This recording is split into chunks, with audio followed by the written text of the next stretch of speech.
আসসালামু আলাইকুম। বাংলাদেশ স্বাধীন হয়েছে প্রায় ১.৫ মাসের বেশি হলো, কিন্তু বাংলাদেশ কি আসলে মুক্ত হলো কিনা সেটা নিয়ে খুব গভীরভাবে চিন্তা করা প্রয়োজন। বাহ্যিক যে পরিস্থিতি, সেই পরিস্থিতিতে যেটা মনে হচ্ছে যে রয়ের বাংলাদেশের যে বিচরণ, স্বাধীন বিচরণ এই গত ১৫ বছরে প্রতিষ্ঠিত হয়েছে, সেই বিচরণ এখনো পর্যন্ত আছে। ধরেন পাকিস্তানের মতো দেশ, চিরপ্রতিদ্বন্দ্বী, সেখানেও কিন্তু তাদের অনেক কার্যক্রম পরিচালনা করে, মাঝে মাঝে মধ্যেই কিন্তু তারা সেখানে অপারেশন করেন। আর বাংলাদেশে তো ধরেন প্রতিটা, বলা যায় প্রায় সবগুলো যেসব হিন্দুরা আছে এখানে, তারা সবাই রয়ের এজেন্ট। মাপ চাই, আপনাদের অনেকেই, আমার পরিচিত আছেন এরকম অনেকেই ভারতের এই আগ্রাসন দেখতে পারে না, কিন্তু ভাই সত্য যেটা, এটা বাস্তবতাটাকে মানতে হবে যে হিন্দুদের 99% বলা চলে যে তারা ভারতের এটা করে। এবং এটার মানে যদি প্রমাণ চান তাহলে দেখেন, এই মাঝে মধ্যে এখনো এই দিন সাতক্ষীরায় ধরা পড়েছে, নিজেদের আপনার মন্দিরে নিজের আগুন দিচ্ছে, সরকারের পক্ষ হয়ে তারপরে আন্দোলনে নামছেন। এ ধরনের অনেকগুলো ঘটনা আমাদের চোখের সামনে ঘটছে, যে কারণে আপনাদেরকে মানে কষ্ট দিয়ে কথা বলতে না চাইলেও সত্যটা বলতে হলো।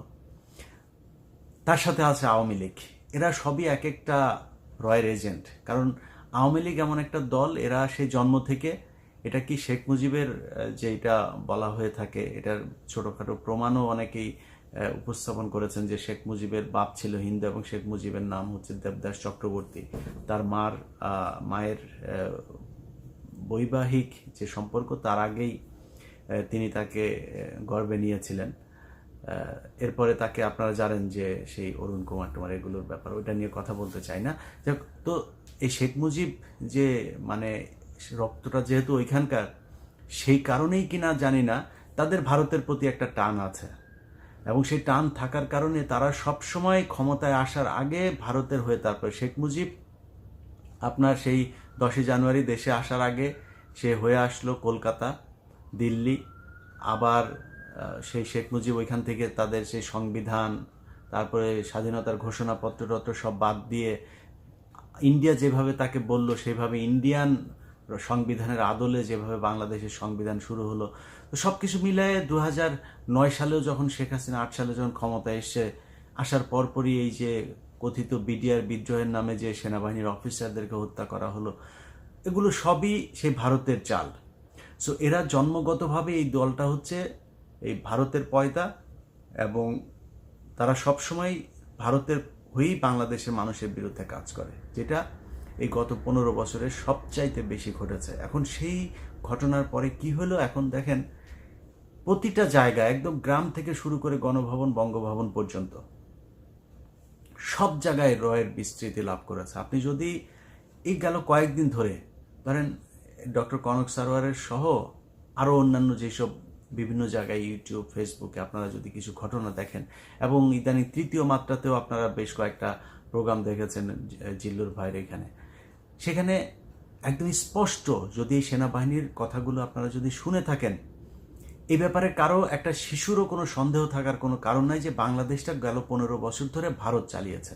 এবং আমাদের ডিজিএফআই বলেন, এনএসআই বলেন, এসবি, সিআইডি সবচাইতে প্রভাবশালী সংস্থা হিসেবে বাংলাদেশে একদম ফিজিক্যালি কাজ করেছে এখন এটা যদি সত্য হয়ে থাকে, তাহলে এখন কি সেই আছে কি নাই?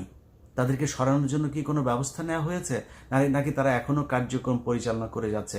এটা তো তাহলে বের করা আমার রাষ্ট্রের নিরাপত্তার জন্য, সার্বভৌমত্বের জন্য খুবই দরকার। সেটা কি করা হয়েছে? আমি বাহ্যিক এমন কোনো পদক্ষেপ দেখি নাই যে বাংলাদেশে থাকবে না, থাকতে পারবে না, কর্ম পরিচালনা করতে পারবে না, এরকম কোনো পদক্ষেপ নেওয়া হয়েছে। আপনি দেখেন প্রথম পদক্ষেপ কোনটা নেওয়া উচিত ছিল। এই দেশে সেনাবাহিনী আপনার এই গেল 15 বছরে যতজন অফিসারকে চাকরিচ্যুত করেছে, তাদের ব্যাপারে দেশপ্রেমের কোনো পরীক্ষা নেওয়ার দরকার নেই। তারা সোজা বয়স বেড়ে গেলেও প্রয়োজনের এই আপনার বয়সের সময়সীমা বাড়িয়ে হলেও তাদেরকে এনে আবার চাকরিতে আনতে হবে, কারণ তারা জানেন যে রয়ের কারা কারা এই দেশে কাজ করেছে। 25শে ফেব্রুয়ারি যে 2009 সালে যে বিডিআর অফিসারদেরকে হত্যাকাণ্ড করা হয়েছে, সেটার সাথে কারা জড়িত হয়েছিল এই ঘটনাগুলো তারা জানেন। এটা করা হয়েছে, করা হয়। তো এই শেখ হাসিনার এই যে নাটক, ভারতের প্রেসক্রাইবড যে নাটক এই দেশে এই গেল 15 বছর ধরে ইমপ্লিমেন্টেশন হয়েছে, সেই ইমপ্লিমেন্ট করতে গিয়ে যত বাংলাদেশের মেধাবী সৈনিক অফিসারদেরকে এই দেশের মানে শাস্তি দেওয়া হয়েছে, তাদেরকে দেশান্তরিত করা হয়েছে, গুম করা হয়েছে, খুন করা হয়েছে, তাদেরকে দ্রুত ফিরিয়ে আনতে হবে। সেটার কোনো পদক্ষেপ এখন পর্যন্ত দেখি নাই। তো সেটা কবে হবে, কি করা হবে, সেটা খুব দ্রুত পদক্ষেপ